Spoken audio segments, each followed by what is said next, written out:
ছিল সেই কয়টা তিল বাড়ির ওপরেই বুনে দিয়েছিল। তো 2-3টা তিল গাছ হয়েছে, সেই থেকে আবার ফুলও এসেছে দেখতে পাচ্ছি। আশা করি তিলও পাওয়া যাবে এর থেকে। আসলে সব জায়গায় সব কিছু হয় না, তো আমাদের এখানে যেমন ধান, সর্ষে এই জিনিসগুলো হয়, গম, ওই তিল, এই সব জিনিসগুলো আবার বুনতে দেখি না। মানে মাটি হয়তো অন্য রকমের। এই যে আর একটা জিনিস, এটা হলো আমলকি। এই আমলকি গাছও কোনোদিনও চোখে দেখিনি। অবশ্য আমলকি খেয়েছি কয়েকবার, যখন কলকাতা গিয়েছিলাম তখন ট্রেনের থেকে কিনে খেতাম, ভালো লাগে আমার কাছে। এটা অবশ্য মালদা গিয়েছিল, মালদার থেকে নিয়ে এসেছে। এই আমলকিটা দিয়ে আচার করব।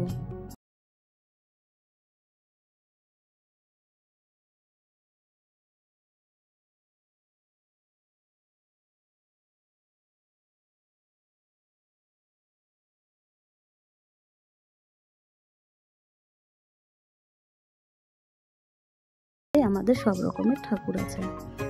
পাশে আছে একটা ভগবতী ঠাকুর। ঠাকুর মন্দিরে চৈত্র মাসে বড় করে দেল পুজো হয়। দেল পুজোটা 10 দিন ধরে হয়। 10 দিনের শেষে বৈশাখ মাসের 1 তারিখে, মানে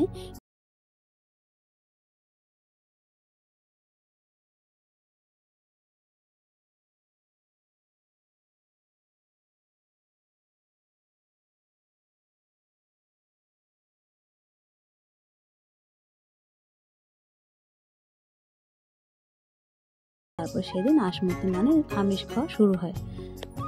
কথা বলতে বলতে আমার জামা কাপড়গুলো তোলা কমপ্লিট হয়ে গেল। এখন জামা কাপড়গুলো ঘরে নিয়ে আস্তে আস্তে সবগুলো ভাঁজ করে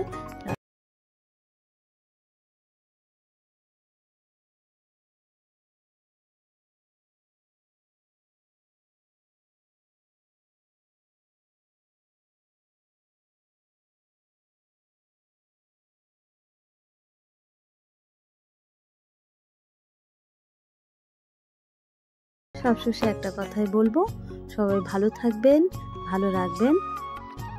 সবসময় কাজের মধ্যে থাকলে কি হয় বলো তো, নিজের মনটা ফ্রি থাকে।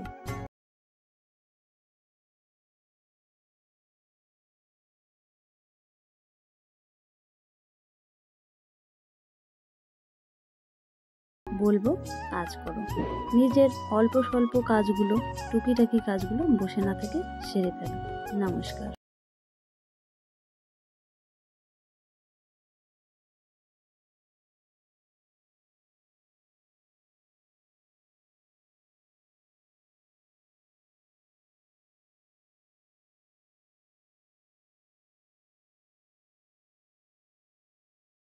সিমেন্টগুলোকে মিক্স করা হচ্ছে, আর আরেকজন মিস্ত্রি এই যে একটা ভ্যান টাইপের কিছু দিয়ে টেনে টেনে এনে রাস্তার কাছে এসে সে ঢেলে দিয়ে যাচ্ছে। এই জায়গাটাতে আরো কয়েকজন দাঁড়িয়ে আছে, তারা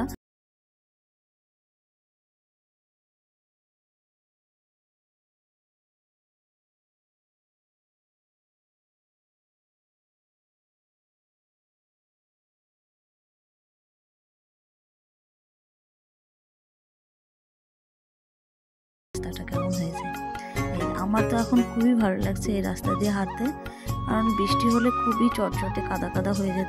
এখন কাদার ভয়টা আর থাকলো না।